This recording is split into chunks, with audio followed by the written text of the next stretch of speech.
Hello, kamusta tayong lahat? Nagpapasalamat ako kay Almighty Father for His mighty plan for us. So, the mighty plan of our Father is for us to be with Him. It is for our own benefit. It is not for God's benefit. Yung plano niya, it's for us. So, makikita natin dito sa Jeremiah chapter 29, verse 11. Baka kabisado ninyo. Hindi ko kasi kabisado.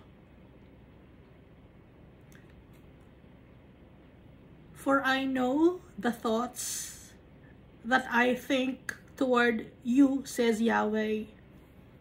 Thoughts of peace and not of evil, to give you a future and a hope. And you will call upon me and go and pray to me, and I will listen to you, and you will seek me. Yun ang plano ni Almighty Father. Thoughts that I think toward you, says Yahweh, thoughts of peace and not of evil, to give you a future and a hope. Meron tayong future, may hope tayo. Because our God is powerful. Our God is our Father. And He sent Jesus so that we may have hope in the future.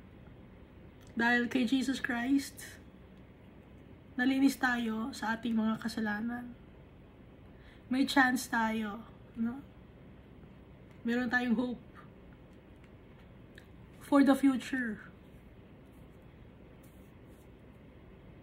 Yung future, hindi yung future dito sa mundo.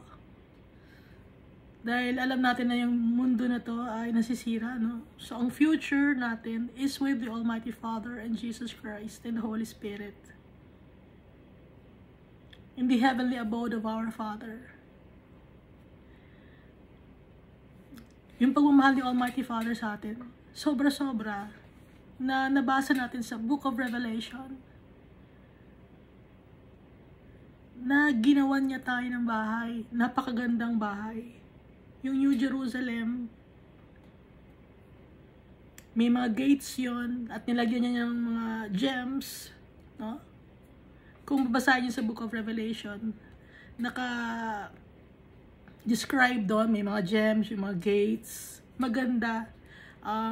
Yung pavement, maganda. Ginawa yun ni Almighty Father for us. Inaantay niya tayo. It's for us. Hindi para kay Almighty Father yung ginawa niya, para sa atin. Ano lang ang hinihingi sa atin ni Almighty Father? Love Him, worship Him, acknowledge Him with all our might, heart, soul, and spirit, and mind. Buong pagkatao natin. Dahil yung kaluluwa natin, hindi tayo may-ari. Yung katawan natin, hindi tayo may-ari. Wala tayong pagmamay-ari. Lahat ay kay Almighty Father.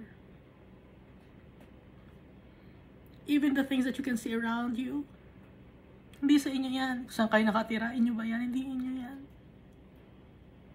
Yung lupa na to, itong earth, sino nag-create nito? Si Almighty Father. Sa Kanya to. Hindi sa atin. Kaya dapat i-acknowledge natin ang tatay natin. Dahil pag hindi natin ina-acknowledge yung tatay natin, hindi natin siya pinapasalamatan, tiyatanggal natin siya sa ating mga plans sa buhay, hindi natin sinisik yung kanyang advice or yung kanyang go signal, nagkakasala tayo. Kahit na ang plano mo ay para sa ikagaganda, ng buhay mo or buhay ng ibang tao kung wala si Almighty Father. Nagkakasala tayo.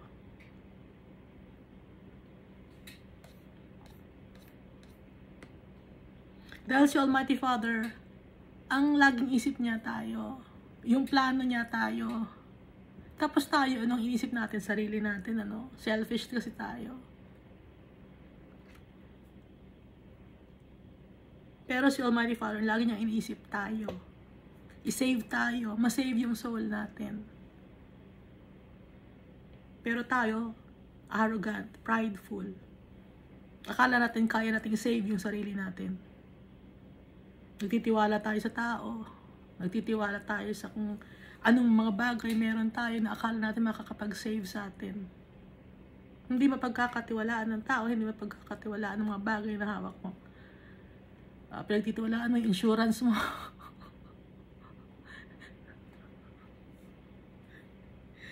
Na makukuha mo lang pag namatay ka na. Hindi mapagkakatiwalaan yan. Business yon, ha? Business yon na ginawa ng tao. Dahil selfish ang tao, gumawa siya ng business at nilabi niya yon. So pag mag-i-start ka ng halimbawa business sa isang location, sa isang lugar, mag-ano ka na, establish ka ng business, kailangan mo kumuha ng insurance. Kung mangungutang ka, kailangan mo ng insurance. Kasi nga, business yon.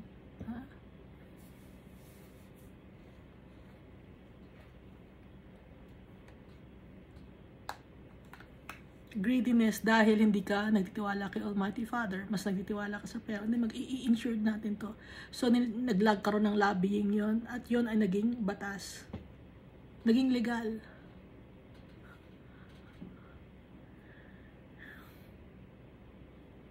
Na hindi maka-Diyos. Dahil pag nag-insurance ka, hindi ka nagtitiwala kay Almighty Father. Pero kung libre ibibigay sa'yo, sige, okay, libre lang naman pala eh. Pero kung ikaw mismo ang maghahangad or kukuha. Pero kailangan di ba sa business, kung magtatayo ka ng negosyo, no? Ikaw konsulta natin kay Almighty Father, lahat ng gagawin natin. Dahil tayo, hindi tayo marunong marunong ng wise decision making, alam niyo yun? Kayo ba magaling sa wise decision making? Marunong ba kayo? Di ba hindi rin? Nagkakandaloko-loko yung buhay natin. Napansin niyo? Akala ko itong gusto kong mangyari sa buhay ko. Bakit nung na-achieve ko na yung buhay? Nung na-achieve ko na yung pinapangarap kong buhay, bakit hindi ako masaya?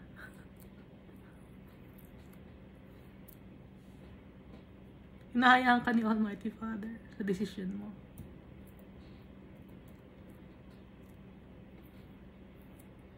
Hinahayaan ka niyang maging lasing sa decision mo. Malasing ka sa pangarap mo. Gawin mo. Nang sa ganun matuto ang tao.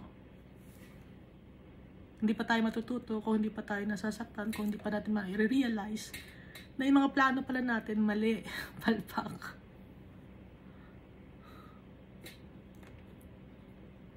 Kahit nasa iyo na ang lahat ng bagay sa mundo, hindi ka pa rin masaya, hindi ka kontento, hindi ka satisfied. May hinahanap ka pa rin. Sinong hinahanap mo? Si Almighty Father yun. Hindi natin matatakasan yung tatay natin. Kasi siya nag-create sa atin. Meron siyang mark na nilagay sa atin. Kasi we were created in His image and likeness. Di ba pag magpe-painting ka, kunyari na kung ikaw ay isang painter, lalagyan mo ng mark ngayon na ikaw yung nag-drawing nun, no? Or, di ba bumibili ka rin ng mga bagay na, example, cellphone, no? Cellphone, merong trademark, merong logo, meron din tayo nun. Saan nakalagay? Sa puso natin. Merong void, merong ang makakapagpuno lang ay si Almighty Father. Hindi natin alam yun.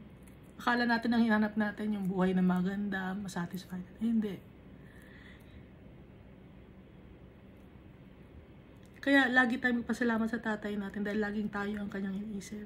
At magpasalamat tayo kay Jesus Christ for His blood, na siya lang yung karapat-dapat na maging mag-judge ng mundo na to. Siya lang karapat-dapat na maging hari. Dahil itinaas ni Almighty Father si Jesus, naging cornerstone siya. The stone the builders rejected has become the cornerstone. That's Jesus.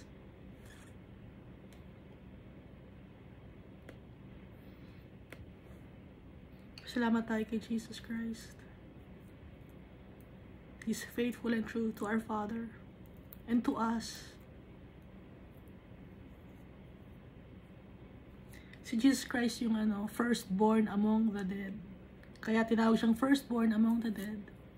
Kasi he was the first person, tao kasi, di ba, si Jesus naging tao, na namatay at nabuhay magmuli. So, pag si Jesus namatay at nabuhay magmuli, tayo rin.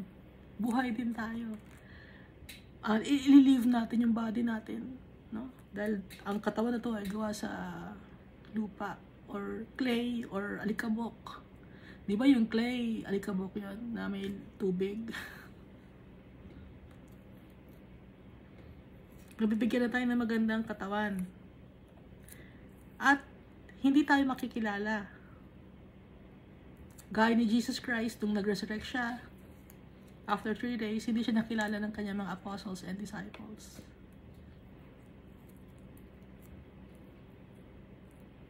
Kasi babaguhin yung katawan na to. Magiging, this mortal body, di ba, nakalagay, nabasa natin, magiging tayo, hindi na nasisira yung katawan natin. Kung magtitiwala tayo sa tatay natin at saka kay Jesus Christ at sa Holy Spirit. Kailangan natin ng Holy Spirit.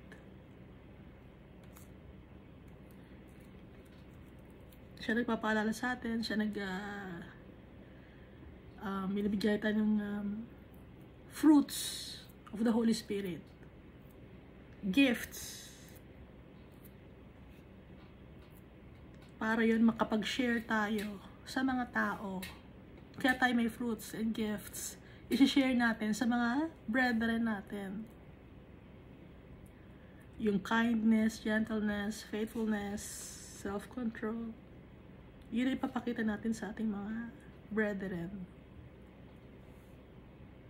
And also yung gifts of the Holy Spirit na binibigay sa atin. So, wisdom and knowledge. Speaking tongues, discerning different kinds of spirits, faith, healing. Ano pa ba yan?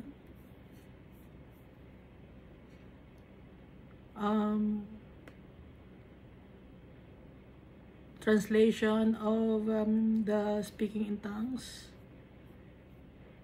miracles, prophecy.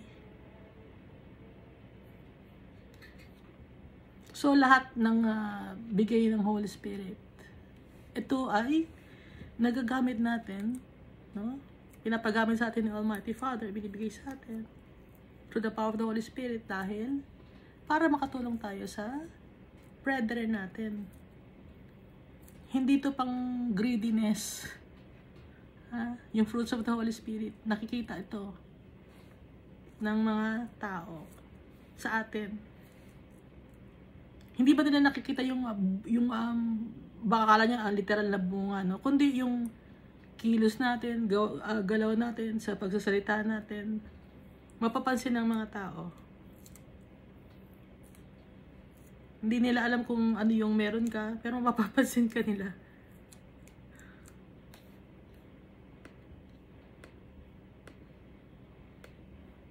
Parang sasabihin, there's something different about this person. Ano? Parang ganon. Pero, hindi nila alam kung ano yun. That's the Holy Spirit who is at work in us. So, yun din yung time to share the Word of God to those people who don't know the Lord.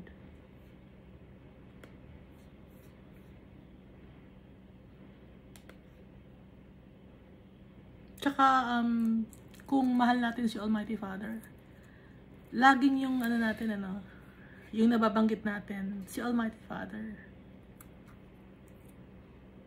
Yung kabutihan niya, yung pag-aalaga niya sa atin, no? Magiging bukang bibig na natin. Kasi siya ay nasa puso natin eh. Kung yung ibang mga tao na mga makasalanan, no, yung ayaw i-acknowledge yung Almighty Father, ang gusto nila ay puro example, gusto nila sugal, kunyari. Ang usapan nila, puro sugal, no? Alam niyo yun, di ba? O, pag tungkol naman sa mahilig sa mga gimmick, inuman ta, after ng trabaho, inuman ta. O, mamayang gabi, inuman, gano'n, no? Meron naman akong kilala, siya, mahilig magmura. O, laging bukang bibig niya pag mumura. Meron kakilala, ang hilig niyang manira ng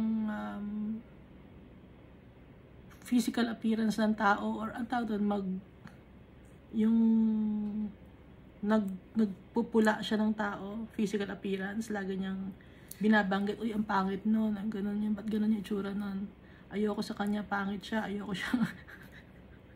May mga ganun klaseng tao, yun din nasa puso nun. Ngayon tayo bilang mga Christians, followers of Christ, nung nasa puso natin, ang salita ng Diyos, ito nasa puso natin. Pagdadating ni Jesus Christ, ang pagmamahal ni Almighty Father sa atin.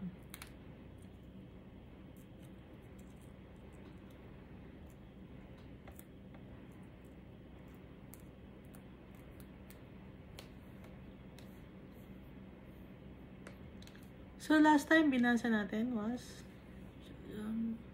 Isaiah chapter 28. So it's about the priests and the prophets.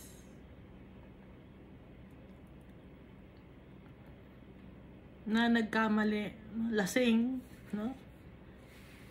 Hindi sila lasing sa alak. Lasing sila sa power and money and fame. Hindi nyo napapansin yung mga leaders ng mga religious leaders ngayon or preachers. Lasing sila. Lasing sa pera.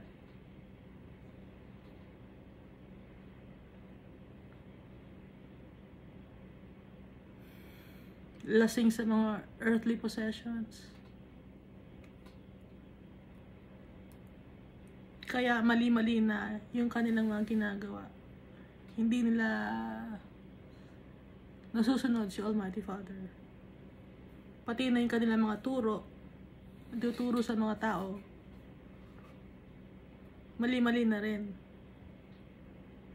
Ang tinuturo nila ay puro prosperity or blessings dito sa mundo, mga earthly possessions. Sila lagi nilang turo na pag binagbigay ka, ikaw ay bibigyan ng malaking pagpapala dito sa lupa. Yun ang laging turo ng mga preachers.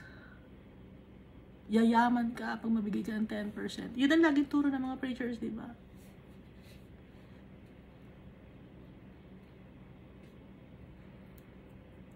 Kaya ngayon, yung may mga tao na iengganyo na maging Christian dahil doon.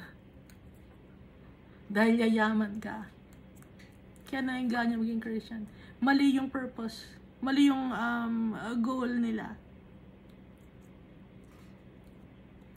Dapat yung mga pastors, preachers, and religious leaders of all denominations, sabihin nila na pag nagbigay ka ng offering, hindi yun material na mababalik sa'yo. Sometimes, yung health mo, and nag-i-store ka ng treasure in heaven.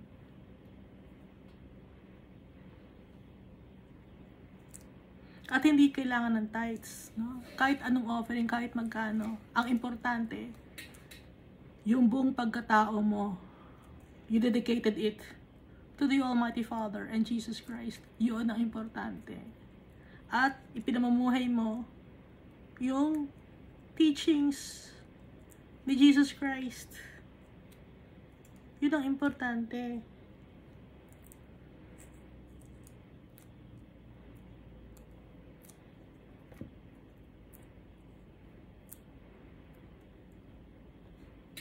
Hindi pera ang importante kay Almighty Father. Hindi niya kailangan ng pera. Kaya yung mga preachers, mga prophets, mali-mali ang kanilang mga vision, pati yung kanilang mga judgment. Kasi lasing sila sa power, lasing sila sa earthly possessions, lasing sila sa pera. Lasing sila sa pagiging sikat nila. Lasing sila sa ipinagyayabang nila na katalinuhan nila. Prideful din sila. Kaya lahat ng table full of vomit and filth, madumi. Walang lugar ang malinis.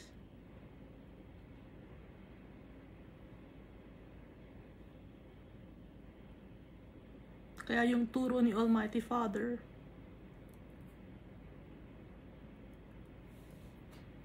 sa kanila, sa mga itinuturo ni Almighty Father sa mga preachers, no?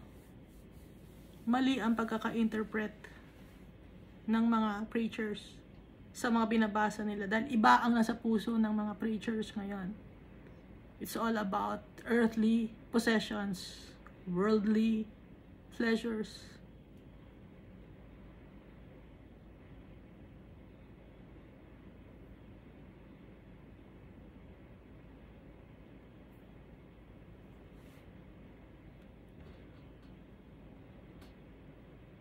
Kaya yung mga tao, nakalagay dito, that they might go and fall backward and be broken and snared and caught. Natatrap din yung mga tao. Natatrap sila. At nahuhuli ni Satan. Bumabalik sa dating gawe. Hindi nila hindi malalim yung pagkakakilala nila kay Almighty Father tsaka kay Jesus Christ. Hindi nila kilala ang Holy Spirit. Pag follower ka ni Christ, you should also know the Holy Spirit. You should also have some of the gifts of the Holy Spirit. Even if it's not all, no? Like, you have the wisdom, okay? Kahit yun, meron ka. You have faith, yun. Kasi hindi lahat nabibigyan ng speaking in tongues, hindi lahat nabibigyan ng spirit of prophesying. Pero ang mga Christians, dapat may ganon. And also the fruits of the Holy Spirit. So yung mga Christians, ngayon nagsasabing Christians sila, mababaw ang pagkakakilala nila kay Almighty Father at kay Jesus. Ang tingin nila, pag magbibigay sila ng pera or pag-a-attend sila sa congregation, earthly possessions ang makukuha nila.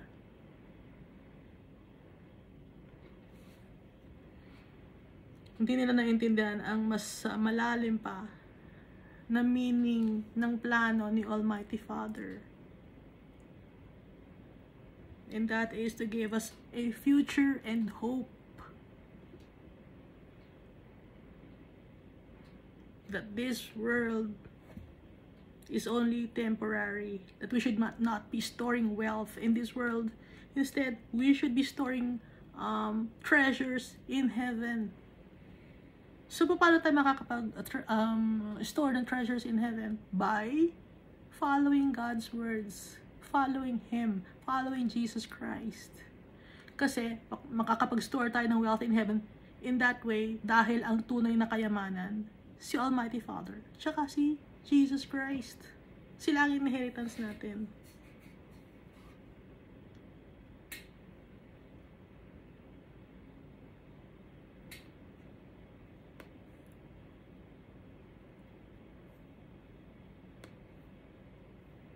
Kaya, hindi lahat ng preachers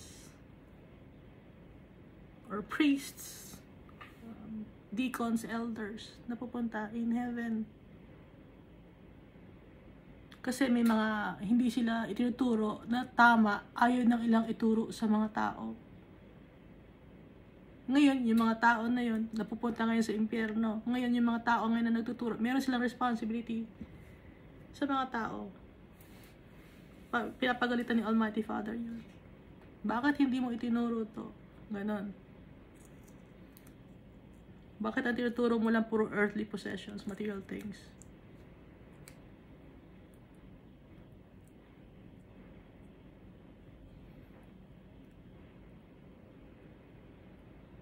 Kaya ang ginawa ni Almighty Father, si Jesus Christ, ang pundasyon. Kaya si Jesus Christ ang pundasyon, siya ang susundin natin, gagayahin natin si Jesus Christ. Siya kasi ang pundasyon. Naintindihan niyo ba yon? Pag ang isang bahay, di ba, ginagawa yung isang bahay, maganda yung pundasyon. Doon ngayon, itinutuwid or ina-anchor yung kung paano gagawin yung bahay, kung maganda yung pundasyon. Doon nakasunod sa pundasyon. O asan ba ang pundasyon ng bahay na to? Asan ang ito ba? O dito tayo mag-uumpisa sa pundasyon, maganda yung pundasyon na to, para maganda ang buong gawa ng bahay or ng building dahil ang ganda ng pundasyon. Kaya tayo, ang pundasyon natin, si Jesus Christ. Para hindi tayo agad-agad makukuha or ma-entice ng mga trials and tribulations. Hindi agad-agad tayo masisira. Di ba nakalagay yon na yung kunento ni Jesus Christ yon, yung tungkol sa yung bahay na itinayo.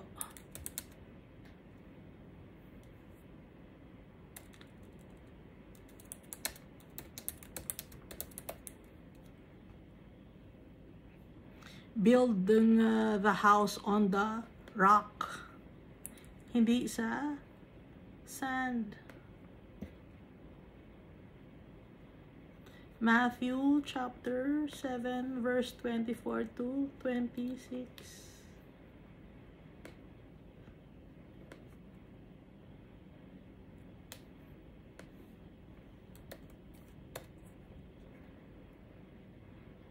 Therefore, whoever hears these sayings of mine, sabi ni Jesus, and does them, I will liken him to a wise man who built his house on the rock. And the rain descended, the floods came, and the winds blew and beat on that house. And it did not fall, for it was founded on the rock. Yung rock si Jesus Christ. Sa kanya nakafound yung siyang pundasyon, matibay na pundasyon.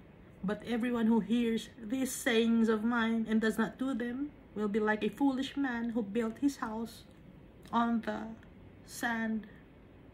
Kaya ang pundasyon natin, si Jesus Christ. Siya ang susundin natin para hindi tayo maligaw. Hindi yung mga turo na wala sa Bible. Si Jesus Christ ang pundasyon. Dahil ang measuring line ni Jesus Christ, justice, at yung pangtimbang niya, yung plummet, righteousness.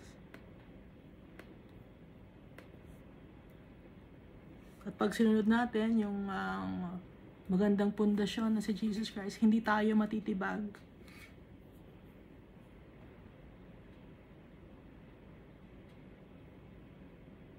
No?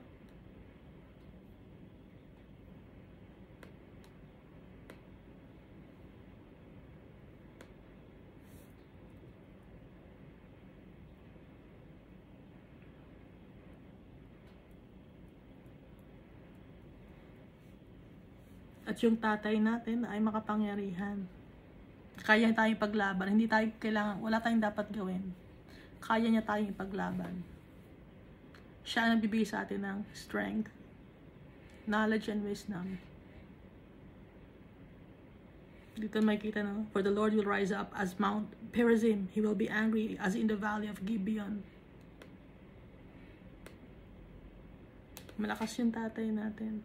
At matindi magalit yung tatay natin.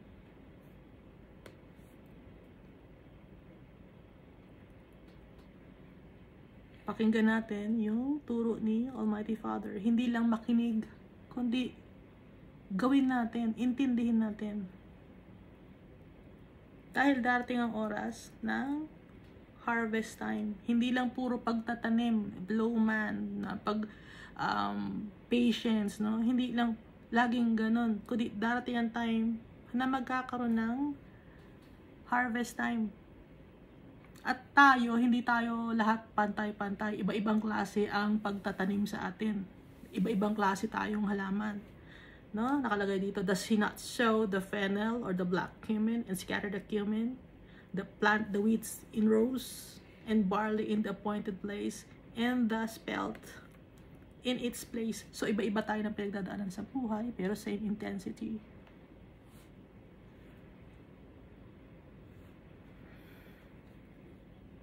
Kaya hindi tayo pwede magsabi na, oh, bakit siya, ganun ang buhay niya. Iba ang buhay niya. Huwag mo ikumpara yung buhay niya sa buhay mo. Intindihin mo yung buhay mo. Intindihin mo yung kaluluwa mo. Kung saan mapupunta. No? Kung sino ang pipiliin mo. Sarili mo ba ang pipiliin mo? O si Jesus Christ o si Almighty Father? Iba-iba ang pag-harvest din. Iba-iba, alam niyo ba iba-ibang pag-harvest? Iba-ibang way tayo. Ano ba, si Jesus Christ, He was crucified, no?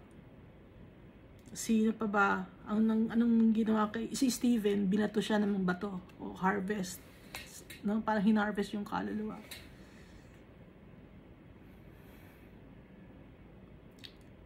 Si John the Baptist, paano siya na-harvest? Pinutulan siya ng ulo. Iba-iba ang pag-harvest. Iba-iba ang klase ng pagtatanim. Iba-iba ang pag-harvest.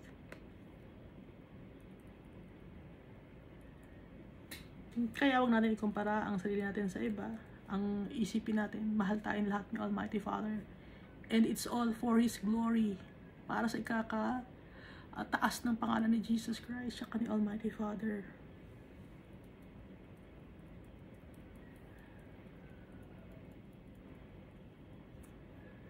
Yung counsel ni Almighty Father at saka yung guidance niya, wonderful and excellent. Si Almighty Father tuturo sa atin kung paano maging wise decision maker. No? So, titira tayo, basahin natin sa Isaiah chapter 29. Woe to Ariel, the city where David dwelt. Woe, misery, anguish, sorrow, distress to Ariel. Ariel means lion of God or lion of the tribe of Judah. So, strength. Ariel, to Ariel, the city where David dwelt. So, it's like Jerusalem. Add year to year, let feasts come around.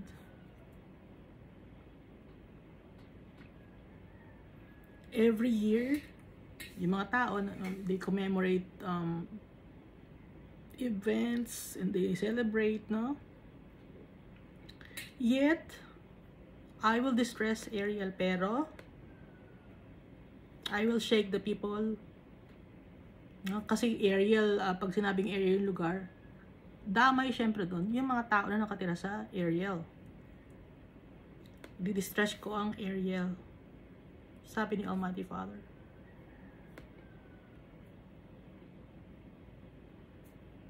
There shall be heaviness and sorrow, and it shall be to me as Ariel. Magkakaroon sila ng tuturuan sila ni Almighty Father.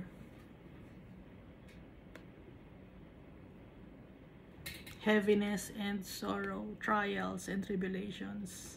And it shall be to me as Ariel. Sabi ni Almighty Father.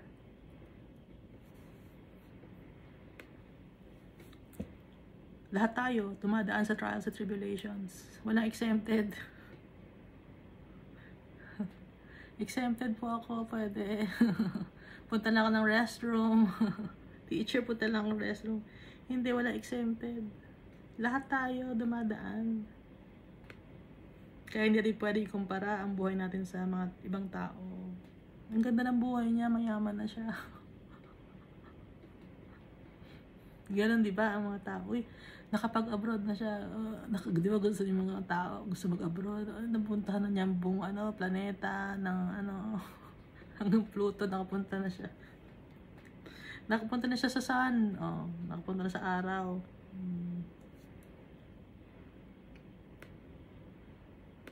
Huwag kang maiinggit, no? Dahil kahit saang sulok ng mundo, kita tayo ng Almighty Father.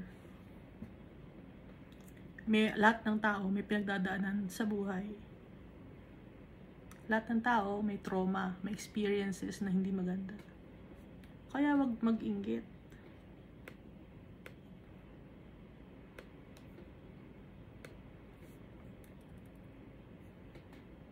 I will encamp against you all around, and I will lay siege against you with a mound, and I will raise siege works against you.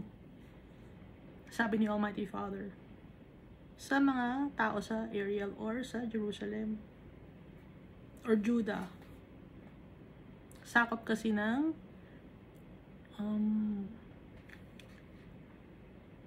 Judah ang Jerusalem. Ano yung I will lay siege against you with a mound, and I will raise siege works against you. So, i-correct niya yung kanyang mga anak by making sudden move and disrupt them.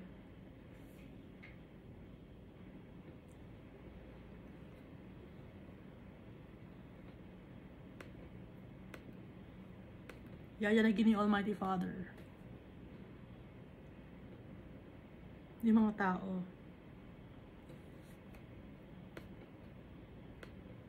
You shall be brought down, you shall speak out of the ground. Ibababa ka, sabi ni Almighty Father. Because you are arrogant, you shall be brought down. You shall speak out of the ground. So, God will humble His people. Mahal ni Almighty Father mga taong humble, mapagkumbaba, hindi arrogante, hindi prideful. Tinatanggal ni Almighty Father yung pride sa atin, yung ego natin, tinatanggal ni Almighty Father. Dahil si Jesus Christ, walang pride, walang ego. Nagpapasakop kay Almighty Father.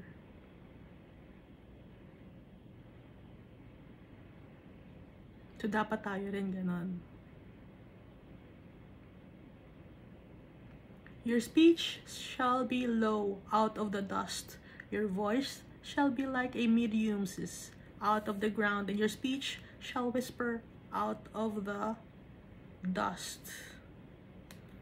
Out of the dust, meaning ibabang ibaba, alikabok, ibababa ka.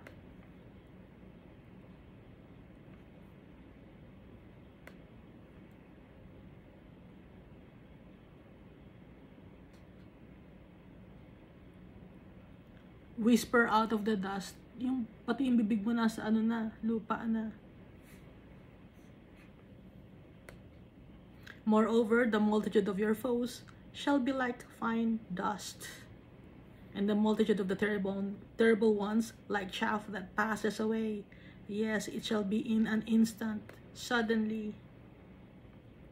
So, dalawang klase to, no?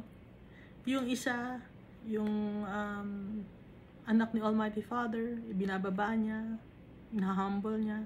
Tapos, yung may mga multitudes or throngs of people naman na galit naman or minamock yung mga anak ng Diyos. Yung mga nagmamock, no? Or pinagtatawanan or persecute the followers of Christ. They shall be like fine dust, and the multitude of the terrible ones like chaff that passes away. Yes, it shall be in an instant, suddenly. So yung nag-oppose, no? They will pay for their atrocities because they will be immediately laid to waste fast.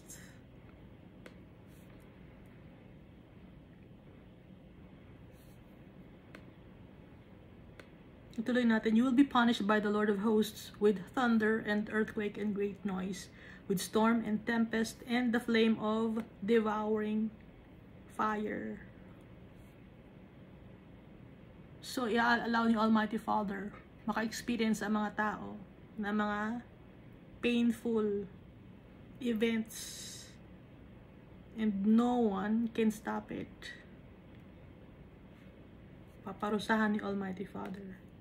Yes, our Almighty Father is a loving God. Very loving, forgiving. But He also punishes people. Proud people. He humbles people. To teach them a lesson. And it is for our own good that our God is teaching us a lesson so that our soul may be saved. Makasama in heaven with Almighty Father and Jesus Christ. Kaya ina-allow ni Almighty Father to na ma-punish, maka-experience ng pain and suffering ang mga tao para matanggal ang pride natin.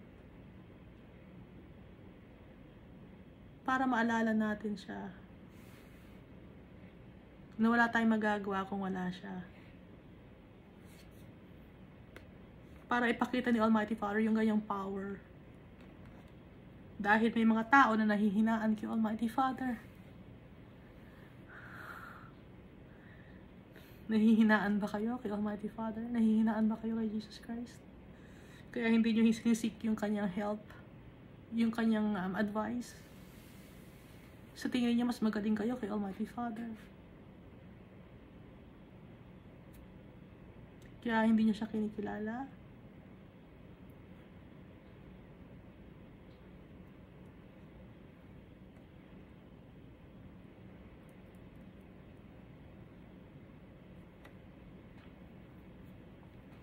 The multitude of all the nations who fight against Ariel, even all who fight against her and her fortress and distress her, shall be as a dream of a night vision.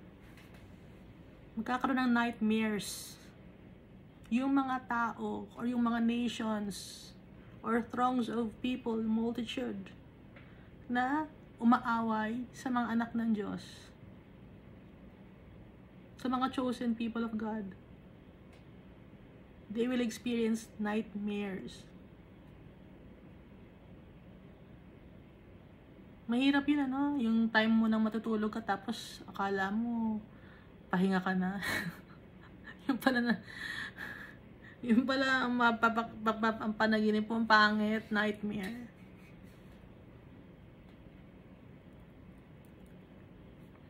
It shall even be as when a hungry man dreams, and look, he eats, but he awakes, and his soul is still empty.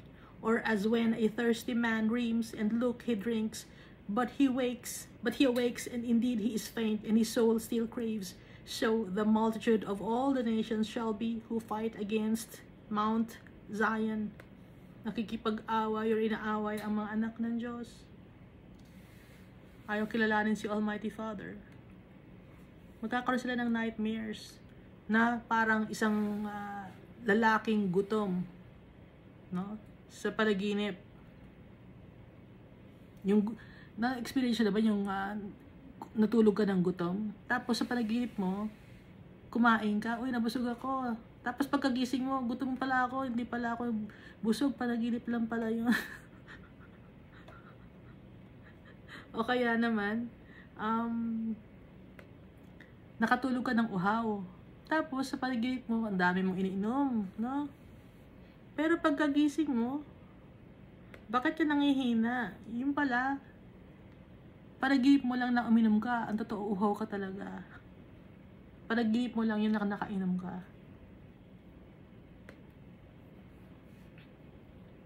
Isang parang bangungot, di ba? And so his soul still craves, so the multitude of all nations shall be who fight against Mount Zion. Dream also symbolizes mirage, no? Yung tao, kunyari akala mayaman ka na, ito na, nandito na ako sa top of the world. Pero, dagising ka sa katotohanan. Kahit nasa ruro ka ng tagumpay, malungkot ka pala.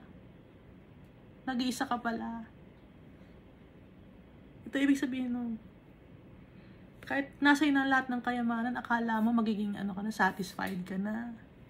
Maganda na yung kotse mo. Nakapag-travel ka na abroad. Maganda ang pamilya mo. Maganda yung trabaho mo. Pero pag mag-isa ka na lang, maiisip mo, ito lang ba ang buhay? Ito na ba yon? Bakit parang may kulang pa?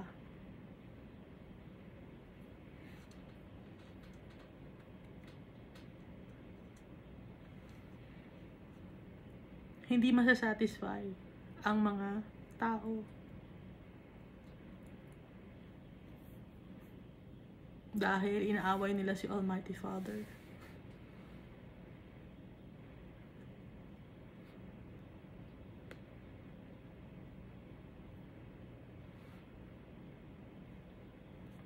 Inaaway nila yung mga tao na nag-share ng Word of God. Pina-persecute nila. Akala nila sila na ang magaling. No? Mga mahihirap lang naman yan, sasabihin ng mga tao. Mahihirap lang yan, yung mga nagtitiwala kay Jesus, saka kay Almighty. Mga mahihirap na tao lang yan. Tayo, mayaman tayo. Bakit tayo magtitiwala kay Jesus? Andito na tayo. Malaki ang factory natin, manufacturer tayo. Lahat ng lugar sa mundo na pag naikot na natin. Pero dumating ang time sa buhay mo, meron pa rin kulang. Yun ay dahil sa naiwan mo si Almighty Father. May nag-share sa ng Word of God. Ayaw mo. Inaano mo. Dinidis mo. Or this, anong tawag? Ano bang another word for this? Yung minamak mo. Pagtatawanan mo. Pinipilosopo mo. Ganun ang mangyayari sa mga tao. Kaya may mga tao na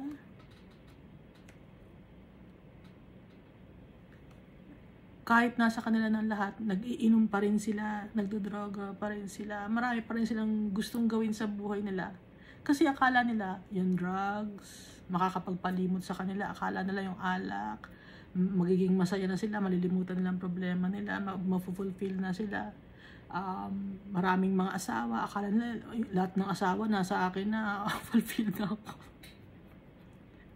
Iba-iba ng klaseng, iba-ibang edad, iba-ibang nationality ng asawa mo, iba-iba itsura. Ito, satisfied na ako nito, ang dami kong asawa, pipili na lang ako gabi-gabi.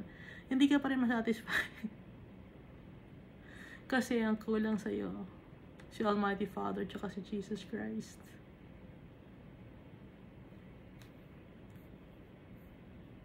Ang makakapagkumpleto sa atin, si Almighty Father tsaka si Jesus Christ, hindi ang tao, hindi ang kayamanan sa mundo na to, hindi yung mga achievements. Si Almighty Father makakapagkumpleto ng buhay natin. Kasi magkakaroon ng future and a hope.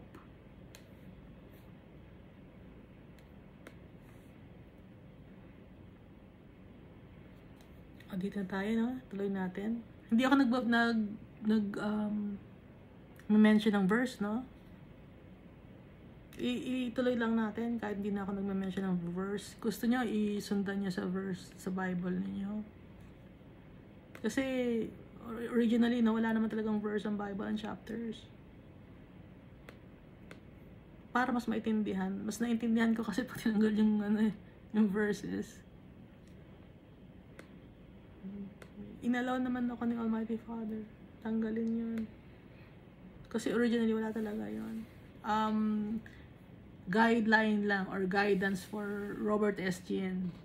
Para sa kanya yon, na i-share niya sa mga tao para madaling mabasa or madaling matandaan, no? Nakakatulong naman din, pero mas ako pag dire-diretso lang basa. Pause and wonder, blind yourselves and be blind. They are drunk but not with wine, they stagger but not with intoxicating drink. Tumigil ka at mag-isip. Sabi dito, blind yourselves, bulagin mo ang sarili mo at ikaw ay magiging bulag. Ayaw mong tanggalin ang takip sa iyong mata? Sige, magiging bulag ka. Ayaw mo, gusto mo lang magstay na magiging bulag. Ayaw mong makita ang katotohanan. Sige, gusto mo yan eh. Yung ibig sabihin ito, they are drunk but not with wine. Lasing sila, pero hindi sila lasing sa alak. They stagger, but not with intoxicating drink. Ano yung stagger? Yung pasuray-suray, no? Yung wobbling walk. Pero, they walk wobbly, not because of intoxicating drink, but because, and not because of wine, no? Not because they are drunk. Ano yon? Bakit sila they walk wobbly or they stagger? Because they are blind. And for the Lord has poured out on you the spirit of deep sleep. Binigay sa iyo ni Almighty Father, ibinuhos sa iyo ang spirito ng malalim na pagkakatulog.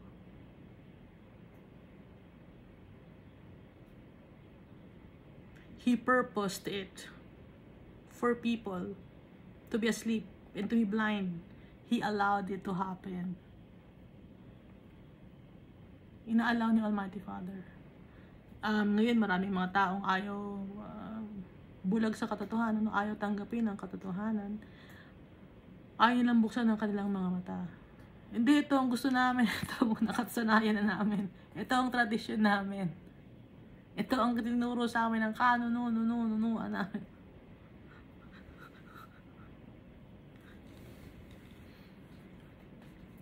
God allows it to happen. He poured on you the spirit of deep sleep. It has closed your eyes, namely the prophets, and He has covered your heads, namely the seers. Yung mga prophets, they are in deep sleep. Yung mga seers, their heads are covered. God allows it. Yung prophets kasi, no, they can see or interpret the word of God. And see visions. Ganun ang mga prophets. Ngayon, itong mga seers, they see the future and the past. No? I-check nyo. Ano namin ng seer? Yung past and future, nakikita na. Tapos yung prophets, nakikita na vision. Okay? Yung prophets, they mainly use their eyes. Spiritual eyes. Hindi, kasi hindi mo makikita ng yung mata mismo, kundi yung spiritual eyes ang sinasabi dito ni Almighty Father. Pag pinag-uusapan natin si Almighty Father, spiritual ang pinag-uusapan dito. Hindi yung literal na mata na sinara, ganon. Okay? Naintindihan niyo ba? Ito namang mga seers, no? Hindi literal na kinover yung ulo, kundi spiritually speaking yon. Okay?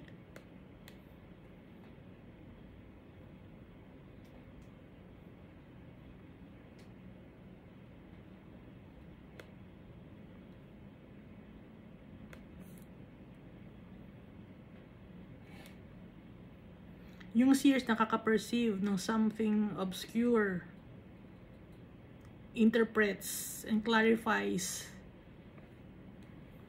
eternal truth. Yun ang nakalagay dito kung anong meaning ng seer. O dito sa Merriam-Webster, one that sees, one that predicts events or developments, a person accredited with extraordinary moral and spiritual insight. So marunong din ng wisdom, and meron din wisdom and knowledge ang seers.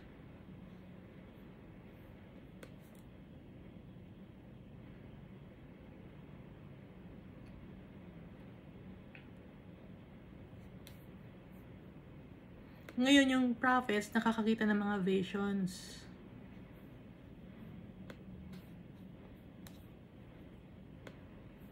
Ano nangyari? Binigyan ng deep sleep ni Almighty Father yung prophets, yung mata, kinoveran, tapos yung mga seers, ano ang ginawa sa seers? Kinoveran naman yung ulo. Kasi yung mga seers, insights naman kasi ginagamit nila, intuition, insights, yung wisdom, ginagamit nila. So yung prophets, visions naman. Kaya eyes at saka head. The whole vision has become to you like the words of a book that is sealed. So dito sa mga prophets and seers, yung vision naging yun na nabasa nila ay parang nakaselyo.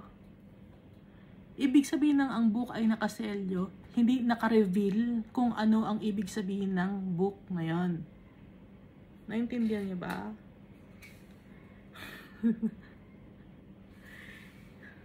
Yung Book of Revelation, hindi din naka-sealed yun. Kasi di ba nakalagay, tinanggal na ni Jesus yung seal ng vision na yun. So, alam na natin, tanggal na yung selyo eh. Hindi na siya naka-sealed. Okay? Alam yung sealed, yung stamp na gano'n, di ba? Sa mga kings noon, may mga stamp na pang seal. Ngayon, dito sa Isaiah, sinasabi dito na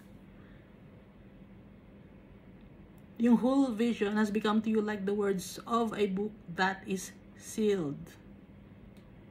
Yung vision parang nakasaradong libro.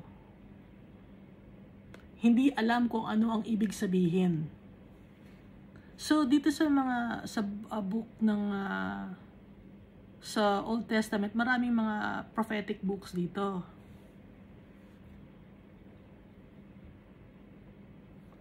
Akala ng ibang mga tao, hindi nila ma-interpret or maintindihan ang books.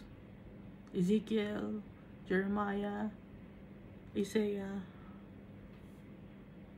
ano pa, Haggai, Habakkuk. Marami no, mga prophetic books.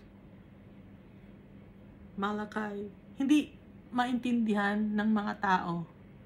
Kasi sa kanila, parang naka-sealed. Hindi naka-divulge, hindi naka-disclose kung anong ibig sabihin.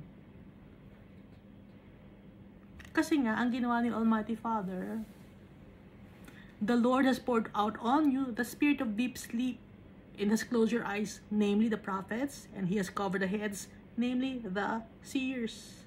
Kaya nga yung vision na ipinakita kay Ezekiel, Zechariah, Daniel, ito kay Isaiah, yung ibang tao hindi nila maintindihan because they thought that the book is sealed or the scroll is sealed, pero hindi siya sealed. Ginawa lang ni Almighty Father yon para matakban yung kanilang mga eyes and heads sa mga prophets and sa mga seers. Kaya hindi nila maintindihan ang salita ng Diyos. Okay?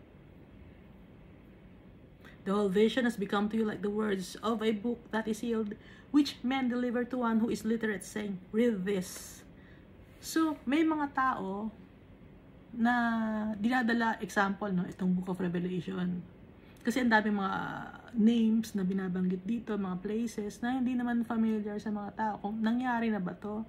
So, ang ginagawa ng iba, dinadala ito sa mga Bible scholars, sa mga taong nakapag-aral ng Bible, nagpakadalubhasa, mga doctorate pa, no? Even the New Testament,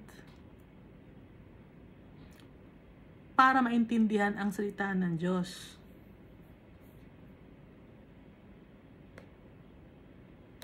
Pero ang sasabihin ng mga taong nakapag-aral ng salita ng Diyos, and he says, I cannot, for it is sealed. Gaya ng Book of Revelation, hirap yung mga tao maintindihan yung Book of Revelation. Hindi ko maintindihan kung bakit hirap ang mga tao maintindihan ang Book of Revelation. Marami. Nung bata ako, mali ang pagkaka-interpret nun. Hindi maintindihan, magulo ang pagkaka-interpret. Ngayon, alam na natin yung Book of Revelation. So, hindi nakasealed ang Book of Revelation. Hindi nakasealed itong mga book sa Bible. Nakalahad para sa atin. Walang itinatago si Almighty Father. Di-disclose niya sa atin lahat. Napakabait ng tatay natin. Pero may mga tao, hindi nila maintindihan ang salita ng Diyos. Hindi nila alam kasi I cannot, for it is sealed. Bakit nagkaganon? Kasi God, there are certain people whom God allows to be in deep sleep. Kahit na prophet sila, kahit na teacher sila, kahit na preacher sila, kahit na priest sila, kahit na elders and deacons, pastors, inallow sila ni Almighty Father to be in deep sleep.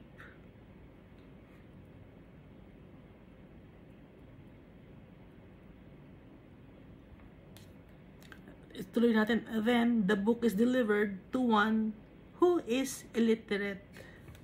Ngayon, pinakita naman example yung Book of Isaiah doon sa tao na hindi naman nakapag-aral.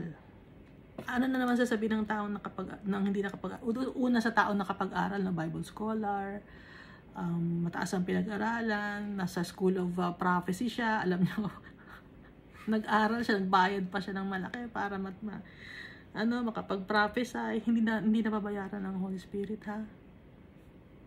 Hindi ka matututo on how to prophesy by attending a school. It is a gift from God. So, I don't know why there's a school of prophecy.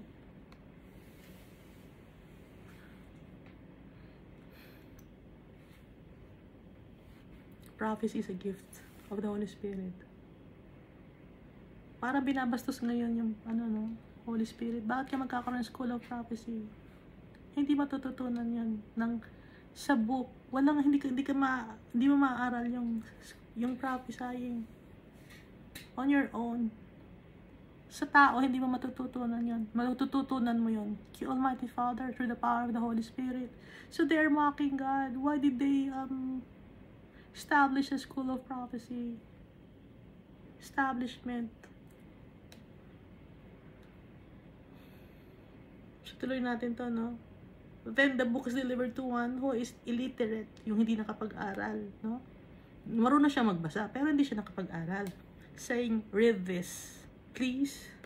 And he says, I am not literate. Ang sasabihin naman niya, hindi ako nakapag-aral.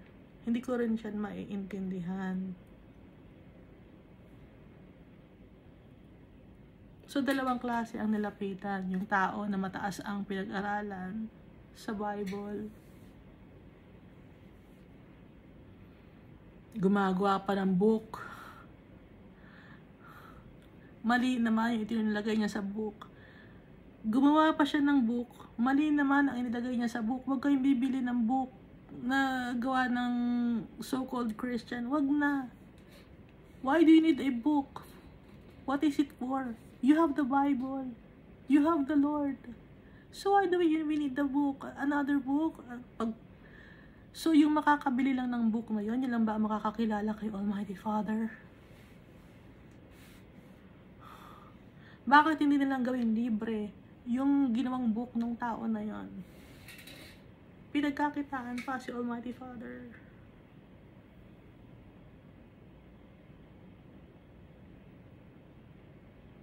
Freely receive, freely give.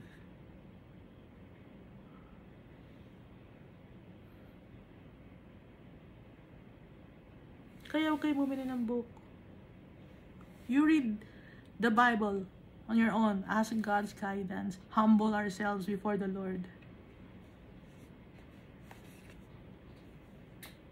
Huwag magtiwala sa mga matututunan nyo sa mga kung saan-saan na mga libro.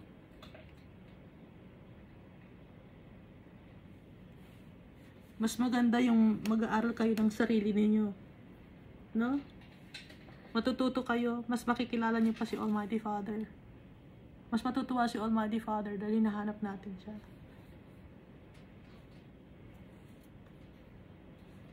Tuloy natin, therefore, the Lord said, inasmuch as these people draw near with their mouths and honor me with their lips, but have removed their hearts far from me.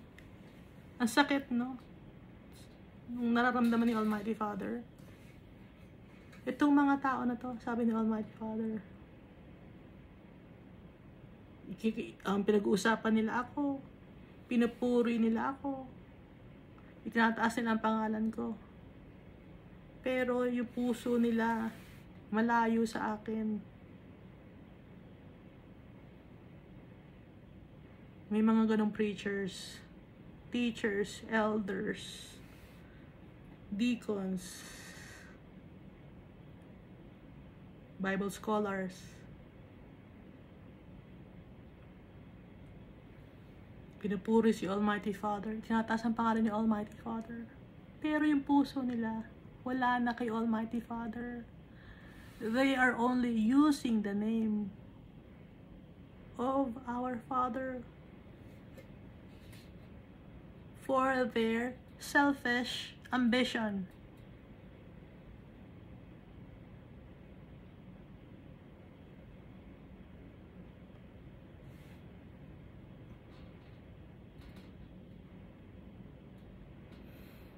So yung works ng mga ganong klase, ng mga preachers, deacons, elders, it's only for lip service.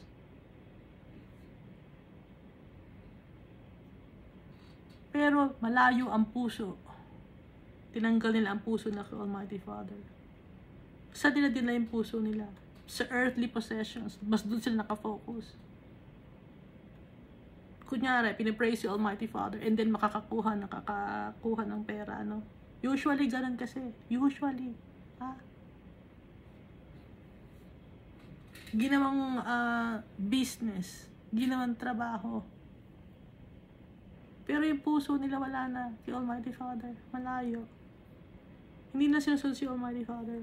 Kaya ano ang nangyari? Hindi na naiintindihan yung salita ng Diyos. Kaya yung blind na sila. Kinover ni Almighty Father. Yung eyes and the head. And their fear toward me is taught by the commandment of men. At yung takot nila sa akin ay itinuro lang ng batas ng tao or utos ng tao. Sabi ni Almighty Father.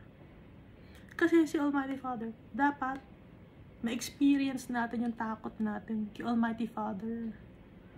Hindi lang dahil sa tinatakot ka ng mga kapwa-tao na magkakaroon na ng panghuhusga, darating na si Almighty Father. Ay, so matatakot ka na ngayon. It's because of fear, dahil sinabi ng mga tao na darating si Almighty Father. Pero, yung heart mo, yung pagmamahal mo kay Almighty Father, wala. Yung dedication mo kay Almighty Father, wala.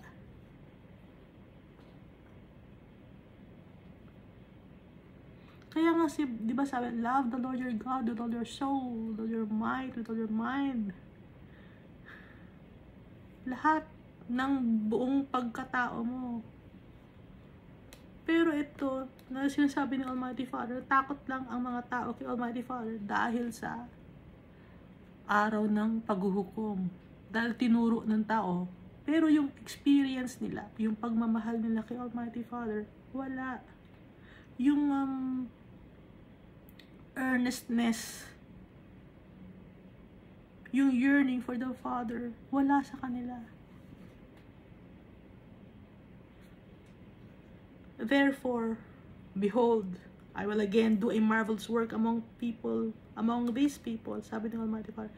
Ngayon, tingnan ninyo, gagawa ulit ako ng unbelievable, amazing thing among these people. Sa itong klaseng mga tao na to, a marvelous work, a wonder, astonishing work, na unimaginable wonder or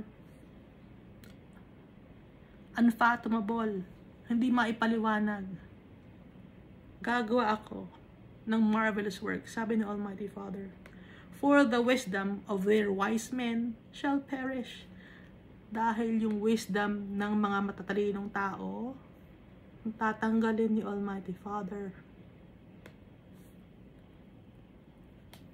And the understanding of their prudent men shall be hidden. Matatago ang pagkakaintindi ng mga tao na smart people or clever people or intelligent people. Matatago ang kanilang hindi nila maiintindihan ngayon. So yung wisdom, mawawala sa mga wise men. Tapos yung mga smart people, yung mga intelligent, may tatago ngayon sa kanila.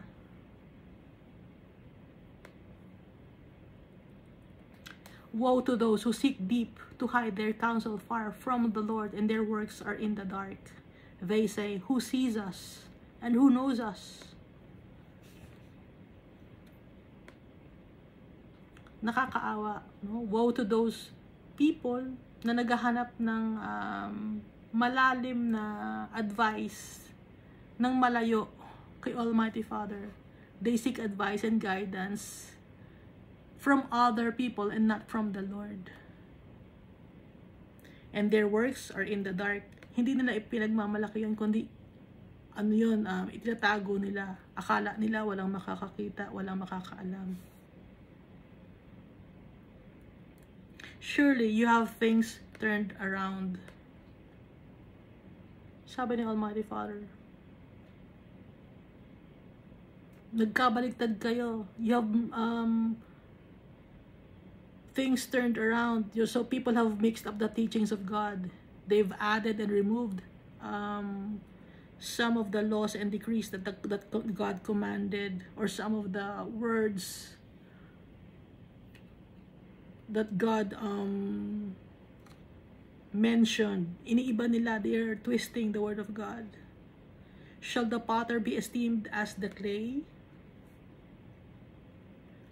Ang creator ba? Pantay ba sila nung creation? Shall the potter be esteemed as the clay? Pantay ba ang creator sa creation? For shall the thing made say of him who made it, he did not make me? Or shall the thing formed say of him who formed it, he has no understanding? Yung bagay ba, magsasalita ba yun ng hindi siya ang gumawa sa akin? Hindi siya nakakaintindi?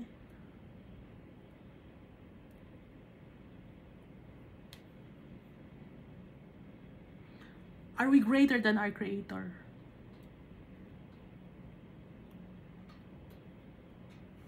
Na mas maganda pa yung hindi, gatong judgment gagawin natin. Pinangungunahan natin si Almighty Father. Ganon, may mga ganong klaseng tao, no? Mga preachers, prophets, seers, pinangungunahan si Almighty Father.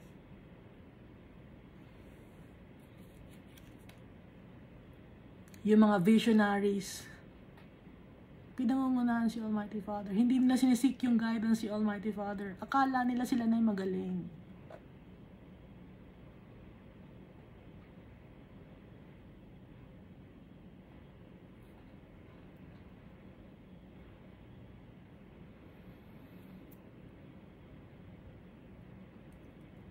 Hindi tayo greater than our Master. Hindi tayo greater than our Creator. Kaya ang gusto ni Almighty Father, magpapakumbaba tayo dahil tayo ang creation. Ha? Creation lang tayo. Wala tayong may pagmamalaki.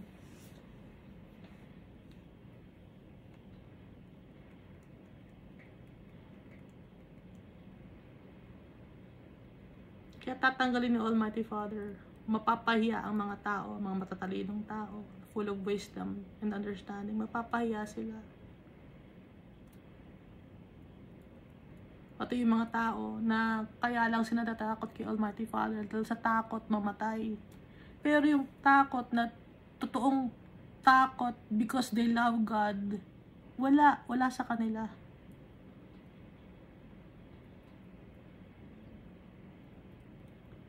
It is not yet a very little while till Lebanon shall be turned into a fruitful field.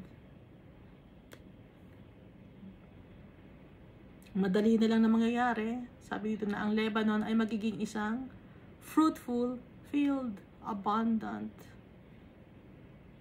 Hindi na siya magiging desolate or barren. And the fruitful field be esteemed as a forest. At yung fruitful field ba yun? Pwede na bang tawagan yun na forest?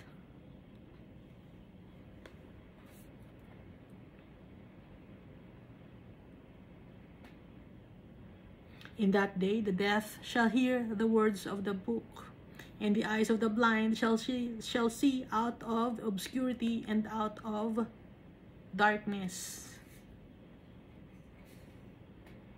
Darating ang panahon, no, na yung Lebanon magiging fruitful. Yung fruitful field na yun, matatawagin na forest. At sa araw na yun, yung mga bingi, yung mga hindi nakakarinig, maririnig nila ang salita ng Diyos dito sa libro. They shall hear the words of the book, and the eyes of the blind shall see out of obscurity and out of darkness. Pati yung mga blind, makikita nila. Ito ay mga simpleng tao. Ha? The deaf, the eyes of the blind. Simple people to. Maiintindihan nila ang salita ng Diyos. Mga simpleng tao. Mga hindi nakapag-aaral ng Bible. Simple. Walang title. Hindi sila prophets. Hindi sila seers. Hindi sila visionaries. Hindi sila teachers. Hindi sila deacon, hindi sila elders. Meron nga silang kapansanan eh. Deaf nga sila eh. Hindi sila perfect. And the eyes of the blind shall see out of obscurity and out of darkness. Makikita nila ang katotohanan. Maiintindihan nila ang salita ng Diyos. Yung words of the book. Hindi nakasealed ang book. Hindi nakasealed ang mga book ni Almighty Father. Hindi nakasealed ang Bible. Yung prophetic books, hindi nakasealed. Yung Book of Revelation, hindi nakasealed. It's out in the open. Pero hindi naiintindihan ng mga tao. Because of arrogance and pride. Inaalaw ni Almighty Father yun ang mangyari sa mga taong arrogant and prideful. Dahil they depend on their own wisdom and knowledge, and they don't acknowledge the Almighty Father's power. Sinasabi nila na, and then, maiintindihan ko to dahil Bible scholar ako. Pinag-aralan namin to sa school eh.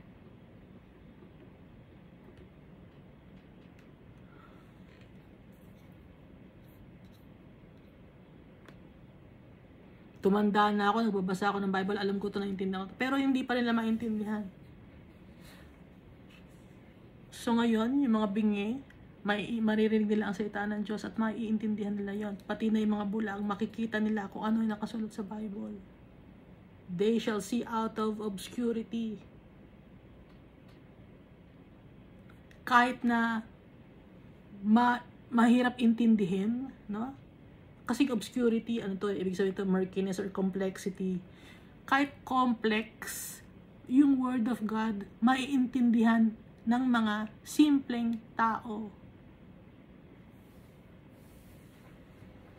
Kahit murky ang pagkakasulat or people thought it was hidden, pero hindi siya hidden. Murky ang pagkakasulat or complex. Very complex, di ba? Nakita ninyo? Nakita ba ninyo? Very complex.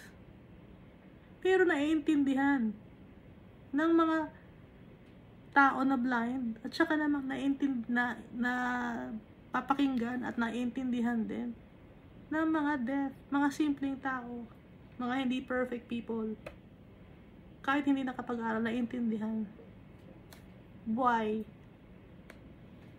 Bakit? The humble also shall increase their joy in the Lord, and the poor among men shall rejoice in the Holy One of Israel. Because deaf and blind people humble. They humble themselves before the Lord.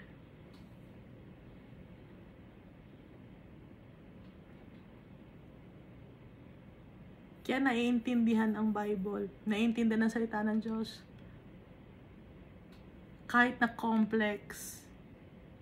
Kahit na very deep ang meaning, naiintindihan. Because of the Lord's hand. Pinipili ni Almighty Father yung mga tao mapagkumbaba. Ayaw ni Almighty Father na mayabang.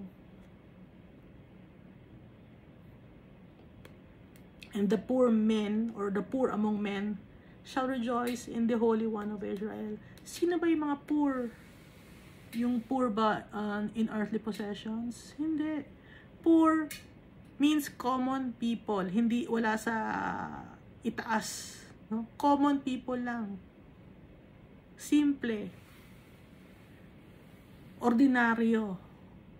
But meek. And they celebrate the Lord. Hindi sila milyonaryo, simple lang. Hindi nakapag-aral. Pero humble.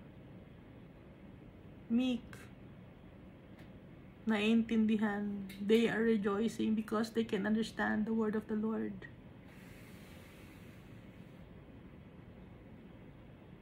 However murky it seems to be. Naiintindihan. Tuloy natin, no? For the terrible one is brought to nothing, the scornful one is consumed. Sino yung terrible one is brought to nothing? Dadalin sa walang kwenta.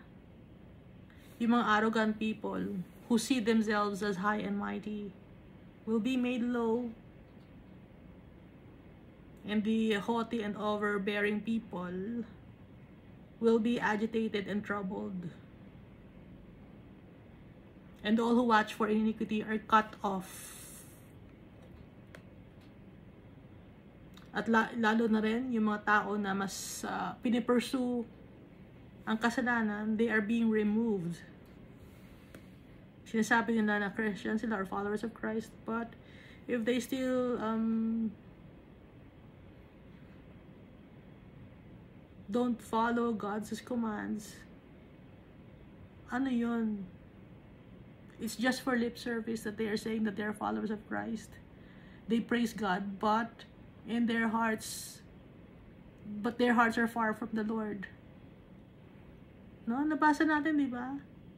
So, itong Bible, kahit ulit-ulitin natin, kadugtong ito ng New Testament, kadugtong hanggang sa sinulat ni Paul.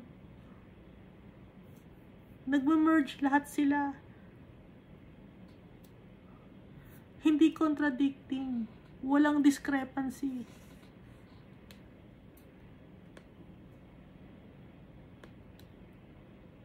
Who make a man an offender by a word. May mga tao ngayon na mabilis ma-offend. Sila yung mga tao na they were cut off because they could still continue living a life without the Lord.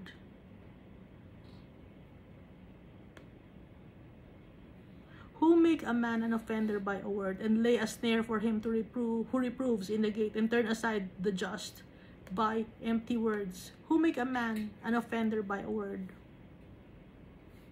Magsasalita kasi yung tao ng nakalagay sa Bible, no? Anong gagawin ngayon ng mga tao na offend? O ba't mo sinasabi yan na offend kami? May na-offend ba sa inyo? Sa pag-share ko or pagbabasa ko ng Bible? Huwag kayong ma-offend, no? Salita to ni Almighty Father, eh. Hindi ko naman salita to, eh.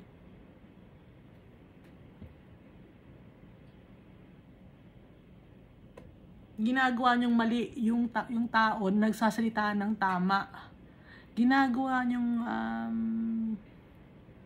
mali yung mga tao na binabasa yung salita ng Diyos. No? Gaya nung isang boxer, no? Sinabi niya na yung tungkol sa kasalanan ng men having sex with men or homosexuality. The Lord doesn't want that. Sinabi yun ng isang boxer. Pero anong ginawa doon sa boxer na yun? Doon sa, di ba, anong tinawag siya? Homophobic. Ang daming nagalit sa kanya. Pero tama naman ang sinabi niya. Alam ni Almighty Father na may mga taong ganun na ma-offend sa katotohanan. Ma-offend sa mga naksalita sa sinabi ni Almighty Father. Meron. Those are wicked people. Huwag kayo magpa-apekto ron. Ang titingin natin si Almighty Father. If God is for us, who is against us? Huwag kayong matakot. God will avenge us. Kadikit natin ang powerful. The creator of this world. So, who should we be afraid of? Because God is with us. There's nothing to be afraid of.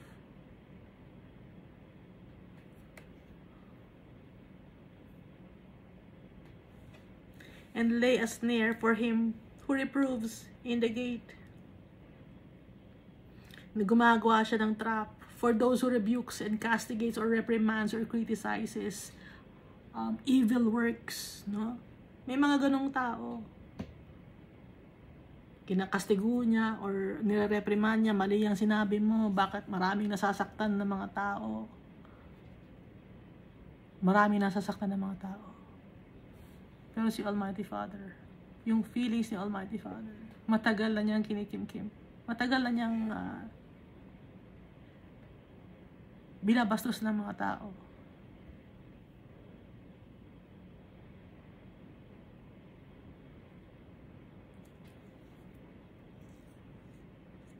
Hindi niyo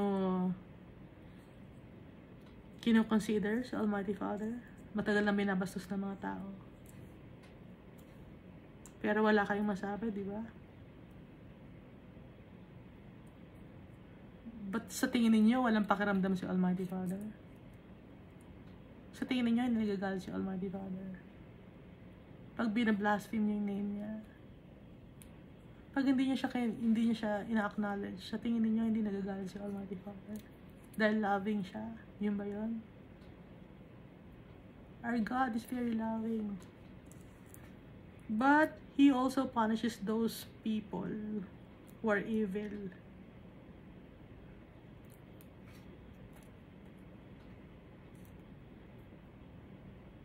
He loves us very much. That's why He sent Jesus for us to be saved. Pero, kung ikaw ang pipiliin mo yung gawa ni Satan, hindi ka kay Jesus. Hindi ka kay Almighty Father. So, paano ka isi-save ni Almighty Father tsaka kay Jesus? Kung ang pinili mo yung kalaban, si Lucifer. So, you will be punished.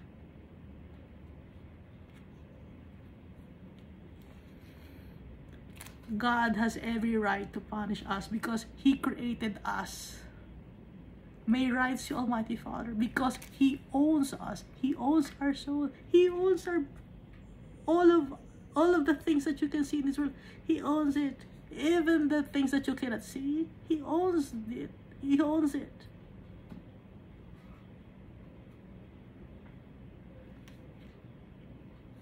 And then you will blaspheme His name. You will mock the name of the Lord. You will mock Jesus. How could you do that? Arrogant people, prideful people, we're but dust.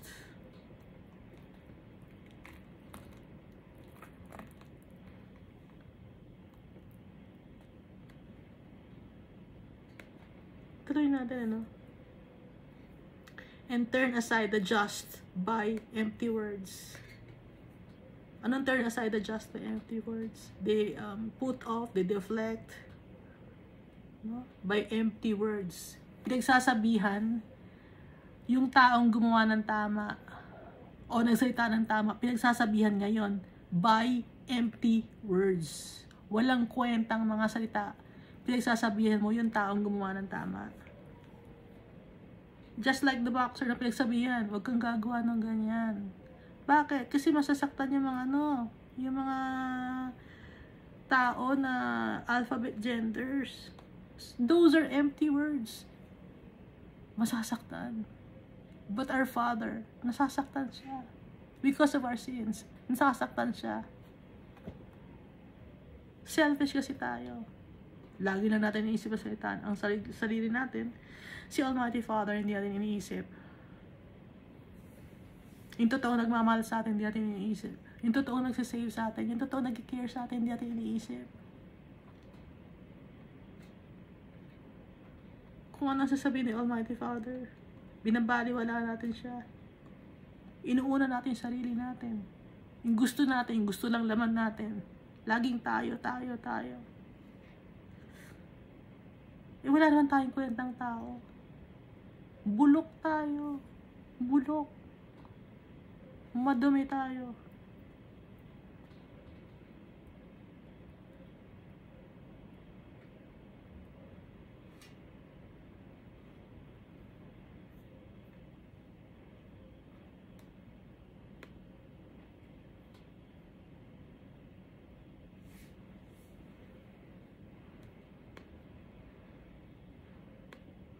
Therefore, thus says the Lord who redeemed Abraham concerning the house of Jacob. Jacob shall not now be ashamed. Hindi na mapapahiya si Jacob, nor shall his face now grow pale. Hindi na rin siya magiging putla. Hindi na mapapahiya si Jacob, hindi na siya magiging putla. Okay, so it's figure of speech to, ha? But when he sees his children, the work of my hands in his midst, they will hallow my name and hallow the Holy One of Jacob and fear the God of Israel. Pero kung makikita niya ang kanyang mga anak, sabi ni Almighty Father kay Jacob, kung makikita ni Jacob ang kanyang mga anak, ang gawa ng aking mga kamay sa kanyang midst, pupurihin niya ang pangalan ko. Itataas niya ang pangalan ng Holy One of Jacob at katatakutan ang God of Israel. Sabi ni Almighty Father.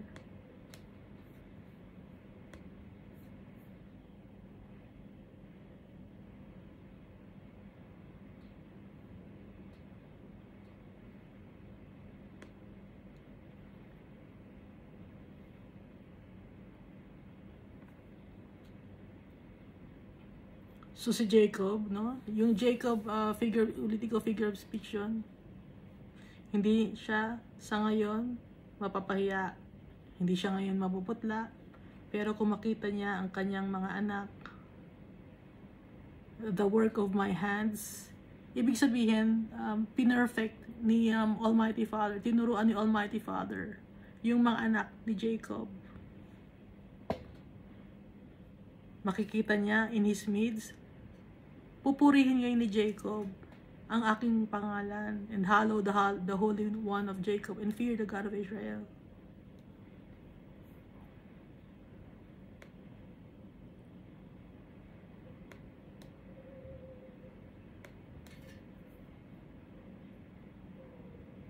Dahil kaya tayo ganito, it's because of the Almighty Father.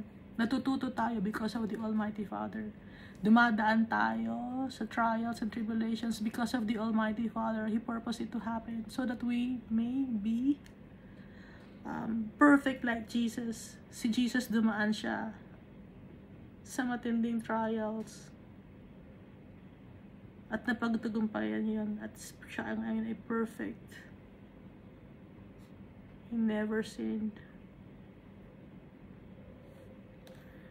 This also erred in my spirit, or these also who erred in spirit will come to understanding, and those who complained will learn doctrine. So, yung mga tao ngayon na nagkamali, they will realize and understand the words of God. And those who fretted, moaned, or whined will learn the gospel, or the testament, or the fundamental teachings of God. Maintindihan na ninyo itong Isaiah chapter 29. In a nutshell, no? Summarize.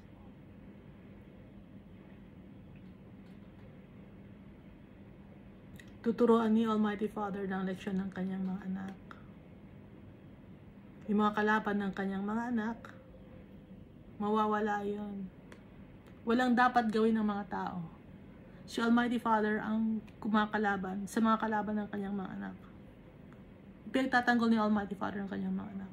Kahit na makasalanan ng kanyang mga anak, pinagtatanggol niya. Dahil tinuturuan niya ng leksyon ng kanyang mga anak.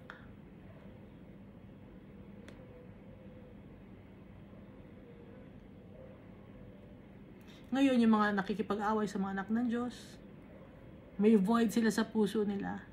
No? Magkakaroon sila ng nightmare. Akala nila, fulfilled na sila. Pero, mali sila. Because there's a yearning in their heart. They'll never be satisfied. Even if they are rich or famous. No?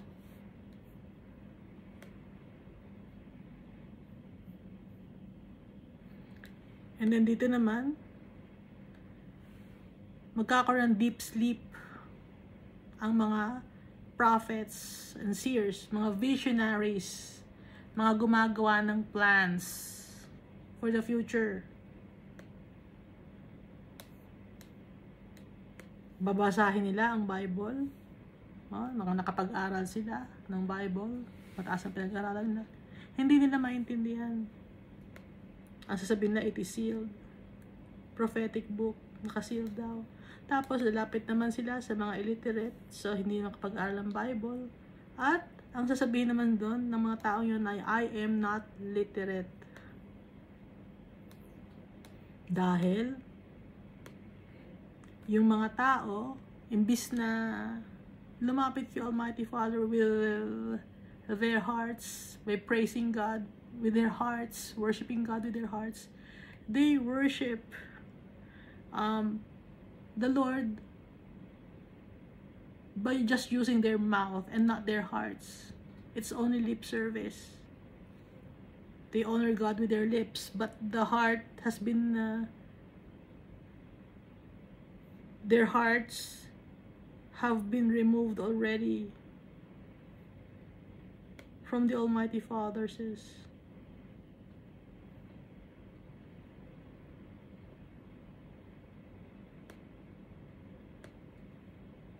At saka yung fear ng mga tao kay Almighty Father, it's taught because of men na, sige, pag hindi ka susunod kay Almighty Father, mamamatay ka, maghihirap ka. Pero yung love, wala doon.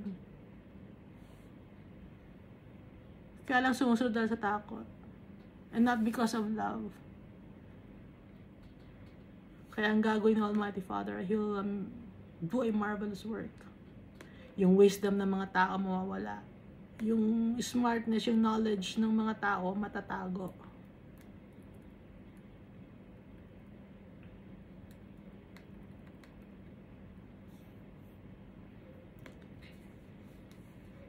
At yung hindi tayo angat sa ating Creator. Hindi tayo dapat magtanong kung bakit. No? Dahil siya ang nag-create sa atin. Hindi niya dapat mag-explain ng sarili. Hindi niya dapat i-explain ng sarili niya.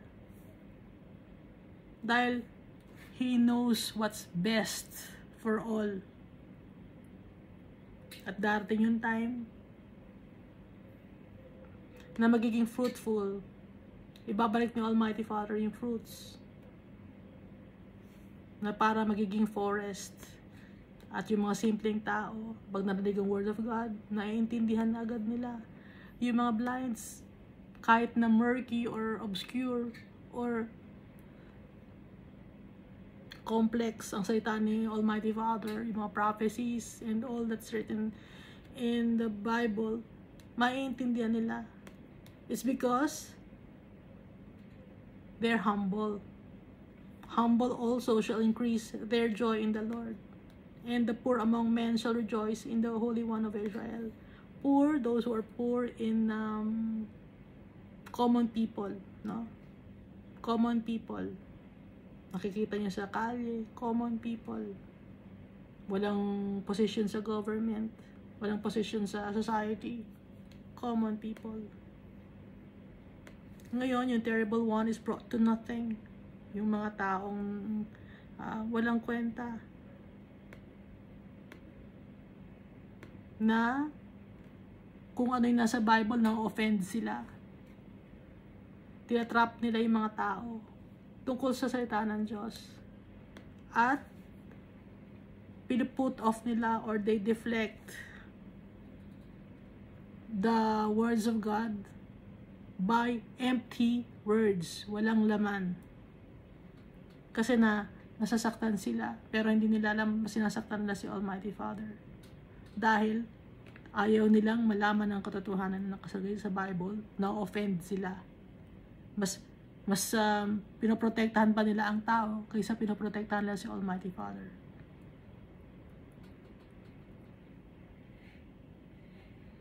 Kaya ang mangyayari ngayon,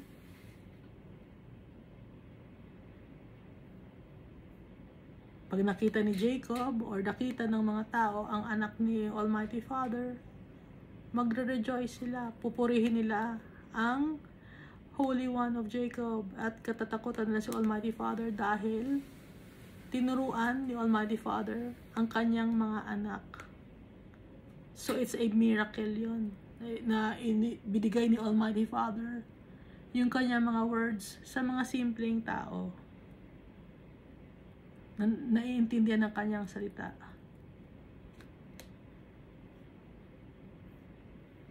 At yung mga nagkaroon naman ng mistakes, maiintindihan na ngayon nila. At yung mga nag-complain naman, maiintindihan na rin nila yung gospel or yung doctrine or yung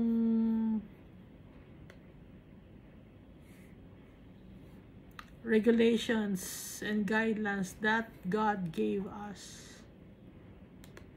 So that's the summary of Isaiah chapter 29. Magpasalamat tayo kay Almighty Father dahil mga simpleng tao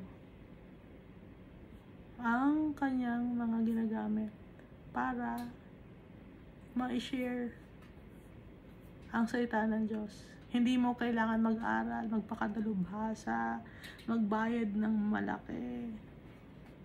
Libre ang salita ng Diyos.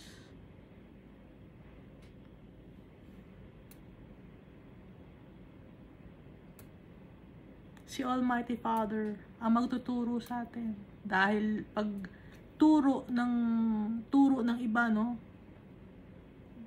Kadikit ka na ng kanilang denomination. Ganun yun. Kailangan sumunod ka ngayon. Kahit may question ka, questionable yung doctrine nila. Pero kailangan sundin ko dahil doon ako nakadikit sa kanila eh. No? Kaya ako, hindi na ako didikit sa kanila. Mas gusto ko kay Almighty Father. Mananagot ako kay Almighty Father. Mas gusto ko yun. Dahil si Almighty Father ang magtuturo sa akin. Siya ang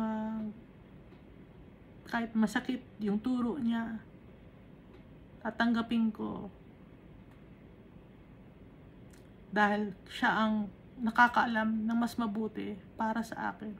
Dahil hindi ako marunong. Hindi ako marunong ng wise decision.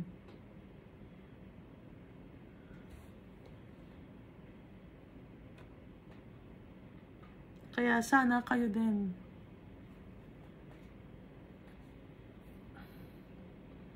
pagtiwalaan natin si Almighty Father, i-depend natin yung buong buhay natin sa Kanya.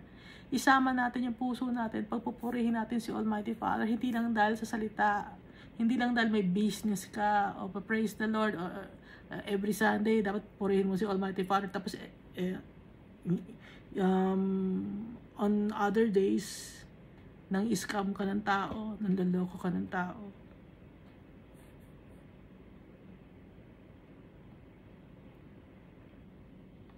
Tandaan natin, 1/3 lang. At yung 1/3 na yon, mababawasan pa yon. Magiging 1/10.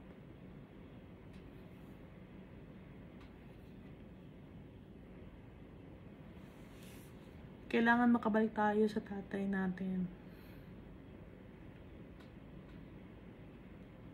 Gusto niyo na bang bumalik sa tatay natin? Gusto ko lang bumalik sa tatay natin. Ano ba ang may offer ng mundo na to sa atin? It's running after the wind. Walang kwenta. Madumi ang mundo na to.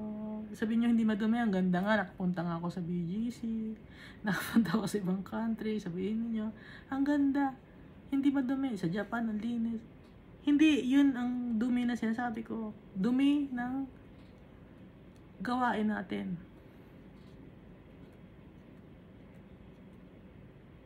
We have to acknowledge God always. In every decision that we make. Para maging katanggap-tanggap tayo kay Almighty Father. Kasi pag hindi natin siya sinasali, we are already committing sins. Kayo, pag may mga decision kayo, tinatanong nyo sa asawa ninyo. Pero mas importante, itanong natin kay Almighty Father, Almighty Father, tama ba to? Almighty Father.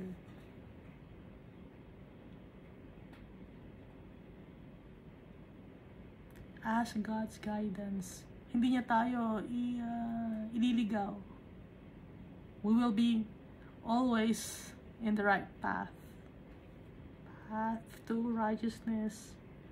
Path to the Holy Kingdom of Jesus Christ and the Almighty Father. And all of these things, He purposed it for us